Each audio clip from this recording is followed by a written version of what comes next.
ٹوٹ کر ایک ستارے نے سبق ہم کو دیا، ٹوٹ کر ایک ستارے نے سبق ہم کو دیا، راہ کی روشنی بن جاؤ زمانے کے لیے، راہ کی روشنی بن جاؤ زمانے کے لیے۔ الحمدللہ الحمدللہ رب العالمین والعاقبۃ للمتقین والصلاة والسلام علی سید الانبیاء والمرسلین، اما بعد فاعوذ باللہ من الشیطان الرجیم،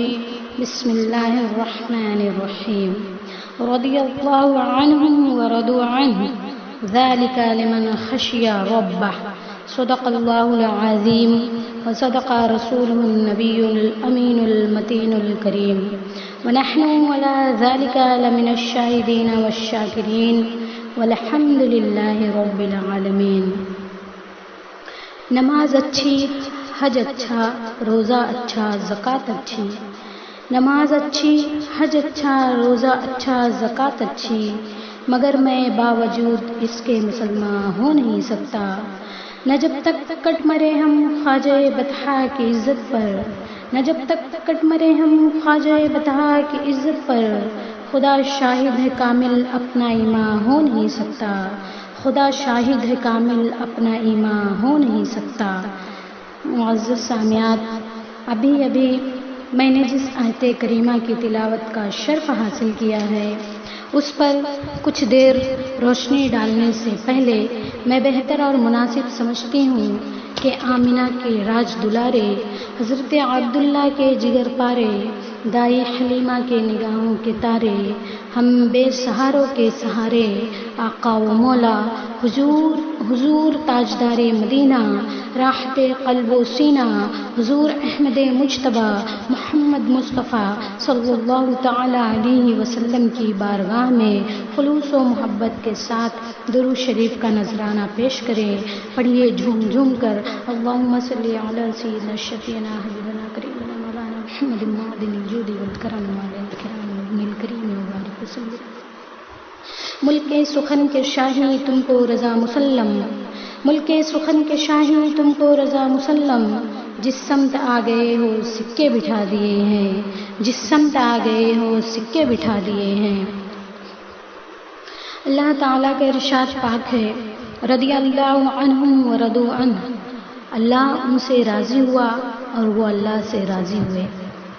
میں اسی آیت کریمہ کی روشنی میں کچھ دیر آپ سبھی کو اپنے مقدس اور پاک باز اسلامی ماں اور بہنوں کا ذکر جمیل کرنا چاہوں گی، جنہوں نے اپنے کردار و عمل سے اللہ کو راضی کر لیا تھا۔ میں ان مقدس صفت خواتین کا ذکر کروں گی جن کی زندگی کا لمحہ لمحہ اللہ اور اس کے رسول کی رضا اور دین اسلام کی تبلیغ کے لیے وقف تھا۔ ان کی صبح دین کے لیے تھی، ان کی شام دین کے لیے تھی، ان کی خلوت و جلوت دین کے لیے تھی، ان کا اٹھنا بیٹھنا دین کے لیے تھا، ان کا ہر کام دین کے لیے تھا، اور ان کی زندگی اس طرح صدا دے رہی تھی کہ ہماری صبح زندہ ہے، ہماری شام زندہ ہے، ہماری صبح زندہ ہے، ہماری شام زندہ ہے، ہمارے دل کی تختی پر نبی کا نام زندہ ہے، ہمارے دل کی تختی پر نبی کا نام زندہ ہے۔ یہی نہیں بلکہ وہ ہماری اسلامی و دینی بہنیں اور پاک باز مائیں اللہ اور رسول کی محبت میں اس طرح فنا تھیں کہ ان کے خلوتوں کی صدا تھی نبی نبی، جلوتوں کی صدا تھی نبی نبی، گفتار کی صدا تھی نبی نبی، کردار کی صدا تھی نبی نبی، صبح کی صدا تھی نبی نبی، شام کی صدا تھی نبی نبی، تکلم کی صدا تھی نبی نبی، ترنم کی صدا تھی نبی نبی، اور سوتے جاگتے لبوں پر یہ نغمہ ہوتا تھا، میں سو جاؤں یا مصطفیٰ کہتے کہتے، میں سو جاؤں یا مصطفیٰ کہتے کہتے، کھلے آنکھ صلی علی کہتے کہتے، کھلے آنکھ صلی علی کہتے کہتے۔ ان پاک باز اور غیرت مند خواتین نے اپنے عقیدے و عمل، عفت و عصمت اور دین و ایمان کی حفاظت کے لیے کیا کیا نہ قربانیاں دی۔ تاریخ پڑھیے تو آپ کو معلوم ہوگا کہ ہمارے اسلامی مجاہدین کے ساتھ ساتھ دین کی حفاظت کے لیے، عظمت قرآن کے لیے، تقدس ایمان کے لیے، تحفظ ناموس رسالت کے لیے ہماری اسلامی مجاہدات نے بھی ڈھیر ساری قربانیاں دی ہیں۔ کیا آپ کربلا کا وہ خونی منظر بھول گئیں جہاں پیارے حسین نے اپنی گردن کٹوائی ہے، وہیں سیدہ فاطمہ رضی اللہ عنہما کی پیاری بیٹی حضرت مولا علی مشکل کشا کی پیاری شہزادی حضرت زینب نے بھی کم قربانیاں نہیں دی ہیں۔ اسی طرح سیدہ شہر بانو روم رباب نے کم خدمات انجام نہیں دی ہیں، بلکہ ان پاک باز ماؤں نے دین و سنیت کے لیے اپنے عظیم قربانیاں دی ہیں، ایسی عظیم قربانیاں دی ہیں جنہیں زمانہ صبح قیامت تک یاد رکھے گا۔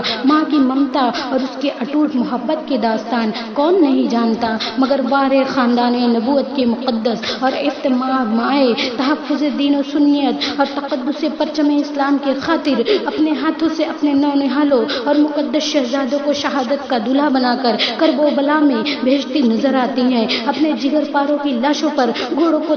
دوڑتا دیکھ کر بھی اللہ کی رضا پر راضی نظر آتی ہیں اور اپنے زبان پر یہ کلمات رقص کر رہے ہیں کہ مولا تیرا شکر ہے کہ تو نے اپنے دین کی پاسبانی کے لیے ہمارے لالوں کی قربانی قبول کر لی۔ کاش ہر مسلم سمجھ جاتا یہ آسانی کے ساتھ، کاش ہر مسلم سمجھ جاتا یہ آسانی کے ساتھ، نعمت کونین کا رشتہ ہے قربانی کے ساتھ، نعمت کونین کا رشتہ ہے قربانی کے ساتھ۔ مختصر یہ کہ اسلامی بہنوں اور ماؤں نے نہ صرف یہ کہ اپنے جان و مال کی قربانی دی ہے، بلکہ اپنے آل و اولاد کو بھی راہ مولا میں قربان کر دیا ہے۔ ابر رحمت ان کے مرقد پر گہر باری کرے، ابر رحمت ان کے مرقد پر گہر باری کرے، حشر تک شان کریم ناز برداری کرے، حشر تک شان کریم ناز برداری کرے۔ ابھی آپ نے ایک اسلامی خاتون کا جذبہ دینی اور قربانی کو سماعت کیا۔ اس تناظر میں جب ہم آج کی ماؤں اور بہنوں کی زندگی کا جائزہ لیتے ہیں تو سوائے حیرت و ندامت اور شرمندگی کے کچھ ہاتھ نہیں آتا۔ یہ کس قدر افسوس کا مقام ہے کہ ہماری ان مقدس خواتین نے تو جان دے کر بھی دین کی عظمت کو بچایا تھا، مگر آج ہمارا اور آپ کا حال یہ ہے کہ ہم اپنی جہالتوں اور بدعمالیوں سے خود اپنے ہی ہاتھوں مذہب اسلام کو کمزور کرتی نظر آتی ہیں۔ کوئی اپنی زندگی گنوا کر، کوئی اپنی عزت گنوا کر اسلام کو کمزور کر رہی ہے، تو کوئی اپنی بے پردگی اور عریانیت سے اسلام کے ڈھانچے کو ڈھانے کا کام کر رہی ہے، کوئی نماز اور روزہ کو چھوڑ کر دین کو کمزور کر رہی ہے، تو کوئی ہیروئنوں اور فحاشوں کی تقلید کر کے مذہب کو بدنام کر رہی ہے۔ لہٰذا اے میری ماں اور بہنوں، ہوش کے ناخن لو، بدعمالیوں سے سچی توبہ کر لو، ورنہ تمہاری دنیا بھی خسارے میں رہے گی اور تمہاری آخرت بھی خسارے میں رہے گی۔ یاد رکھو موت برحق ہے اور سب کو آنی ہے، لہٰذا جس قدر زیادہ سے زیادہ ہو سکے عبادت و ریاضت کرو، اور خبردار ایسی کوئی راہ مت چلو، ایسا کوئی کردار مت اپناؤ جس سے اسلام کی بدنامی ہو اور تمہیں دیکھ کر لوگ مذہب اسلام کو طعن و تشنیع کا شکار بنائے۔ یاد رکھو جاگنا ہے جاگ لے افلاک کے سائے تلے، جاگنا ہے جاگ لے افلاک کے سائے تلے، حشر تک سونا پڑے گا خاک کے سائے تلے، حشر تک سونا پڑے گا خاک کے سائے تلے۔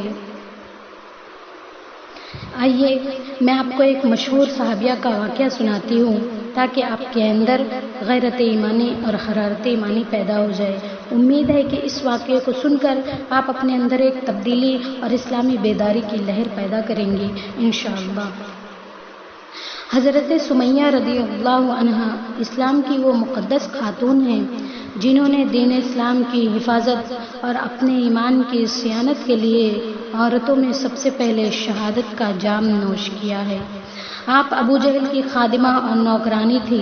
لیکن جو ہی آپ نے اللہ کے پیارے رسول صلی اللہ تعالیٰ علیہ وسلم کے ذریعے صدائے توحید کو سنا تو صدق کے دل سے کلمہ طیب لا الہ الا اللہ محمد رسول اللہ صلی اللہ تعالیٰ علیہ وسلم کو پڑھ کر مسلمان ہو گئیں۔ چنانچہ آپ کے ایمان لانے کی خبر جب ابو جہل کو پہنچی تو اس نے آپ کو خوب مارا پیٹا، تکلیفیں دی، اذیتوں سے دو چار کیا اور کہا اے سمیہ سن لو، اگر جان کی خیریت چاہتی ہو اور زندگی کی بہار چاہتی ہو تو ایمان سے باز آ جاؤ، مذہب اسلام سے اپنا رشتہ ناتا توڑ لو، جس کلمے کا اقرار کر رہی ہو اس کا انکار کر دو، ورنہ سن لو تمہاری زندگی کا چراغ گل کر دیا جائے گا، تمہیں موت کے نیز سلا دیا جائے گا، تمہیں سخت سے سخت سزائیں دی جائے گی، تمہیں بے سہارا کر دیا جائے گا، مگر واہ اللہ کی پیاری بندی سمیہ، واہ رسول کونین کی سچے دیوانی، آپ فرماتی ہیں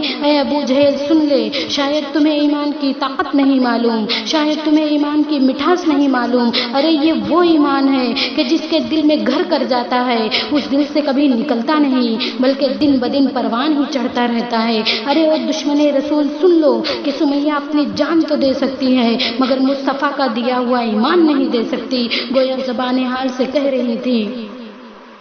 جو جان مانگو تو جان دیں گے، جو مال مانگو تو مال دیں گے، جو جان مانگو تو جان دیں گے، جو مال مانگو تو مال دیں گے، مگر یہ ہم سے کبھی نہ ہوگا نبی کا جاہو جلال دیں گے، مگر یہ ہم سے کبھی نہ ہوگا نبی کا جاہو جلال دیں گے۔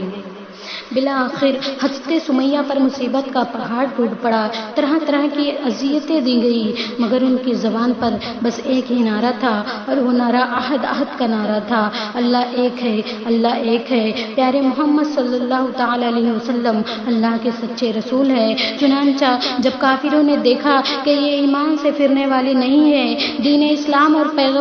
پیغمبر اسلام سے رشتہ ناتا توڑنے والی نہیں ہے، تو ان ظالموں نے آپ کو خانہ کعبہ کے پاس کھڑا کیا اور پھر سارے کافروں کے سامنے ایک ظالم و جلاد کافر نے آپ کے سینے پر نیزے کا ایک ایسا زوردار وار کیا کہ وہ نیزہ آپ کے سینے کے آر پار ہو گیا اور روح قفصن انصری سے پرواز کر گئی۔ بظاہر تو آپ کی زندگی ختم ہو گئی، آپ موت کی آغوش میں چلی گئی، زندگی کا چراغ بجھ گیا، مگر حق تو یہ ہے کہ زندہ ہو جاتے ہیں جو مرتے ہیں حق کے نام پر، زندہ ہو جاتے ہیں جو مرتے ہیں حق کے نام پر۔ اللہ اللہ موت کو کس نے مسیحا کر دیا، اللہ اللہ موت کو کس نے مسیحا کر دیا۔ معزز سامعات، ابھی ابھی آپ نے حضرت سمیہ کے ایمان کی پختگی اور شہادت کا واقعہ سماعت کیا۔ اب آپ ذرا اپنے سینے پر ہاتھ رکھ کر سوچئے کہ آج ہم لوگ جس ایمان و اسلام اور مذہب کی ناقدری کرتے ہیں یہ کتنی قربانیوں کے بعد ہم تک پہنچا ہے۔ آج ذرا ذرا سے چیز کے لیے ہم اپنے ایمان کا سودا کر لیتے ہیں، ذرا سے دنیاوی مفاد کے لیے کتنی خواتین آئے دن اپنے دین و ایمان کو برباد کرتی نظر آتی ہیں۔ لہٰذا میری ماں اور بہنوں، خدا را مذہب اسلام کو سمجھو، ایمان کی حفاظت کو سمجھو، ایمان کی قیمت کو سمجھو، اپنے اندر جذبہ دینی پیدا کرو اور خدا را کسی قیمت پر بھی اپنے ہاتھوں سے دولت ایمان کو نہ جانے دو۔ انشاءاللہ تم یہاں بھی کامیاب رہو گی اور وہاں بھی کامیاب رہو گی۔ یہ شہادت گہے الفت میں قدم رکھنا ہے، یہ شہادت گہے الفت میں قدم رکھنا ہے۔ لوگ آسان سمجھتے ہیں مسلمان ہونا، لوگ آسان سمجھتے ہیں مسلمان ہونا۔